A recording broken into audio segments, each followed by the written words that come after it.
வெற்றி கழகத்தின் புதிய திட்டம் திருச்சியில வந்து பாத்தீங்க அப்படின்னா பொதுக்கூட்டம் நடக்கல.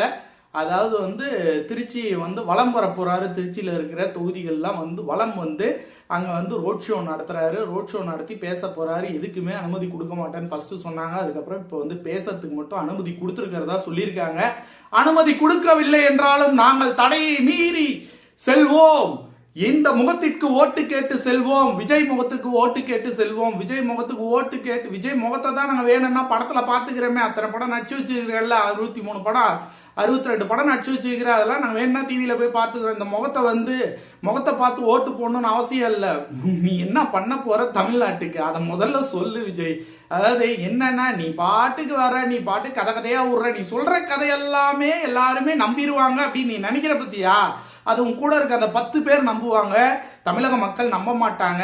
உன்னுடைய தொண்டர்கள் அறியாமையின் அடிப்படையில் வந்து நீ சொல்றதெல்லாம் நம்புவாங்க. ஆனா தமிழக மக்கள் நம்ப மாட்டாங்க. நீ தமிழ்நாட்டுக்கு என்ன பண்ண போற அதை சொல்லு பார்க்கலாம். திருச்சியில வந்து தமிழ்நாட்டுக்கு இத்தனை திட்டங்கள் வைத்திருக்கிறேன், இந்த திட்டங்கள் நான் முதலமைச்சரானால் இந்த திட்டங்களை நிறைவேற்றுவேன் அப்படின்னு சொல்லு.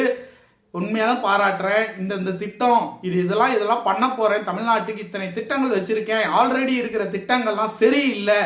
நான் வந்தேன்னா இந்த மாதிரி திட்டங்கள்லாம் கொண்டு வருவேன். தமிழ்நாடு வந்து செல்வ செழிப்பான ஒரு பூமியாக மாற்றுவேன் அப்படிங்கிற மாதிரி ஏதாவது ஒரு விஷயங்களை எழுதி கொடுக்க சொல்லு. அந்த மாதிரி கொண்டு வந்து பேசு. அப்போவாது நீ பேசுறது வந்து இந்த மக்கள் வந்து ஏத்துக்கிறாங்களான்னு பார்ப்போம். அது வரைக்கும் நீ உனக்கு எழுதி கொடுக்குறவங்க அறிவாளியா இருந்தாங்க அப்படின்னா இந்த மாதிரி எழுதி கொடுக்க சொல்லு.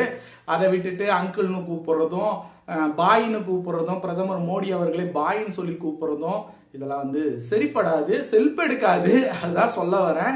அதனால பார்க்கலாம் அடுத்த வாரம் என்ன நடக்குது. ஒரு காமெடி டிராமாவே இருக்குது, வெயிட் பண்ணி பார்ப்போம்.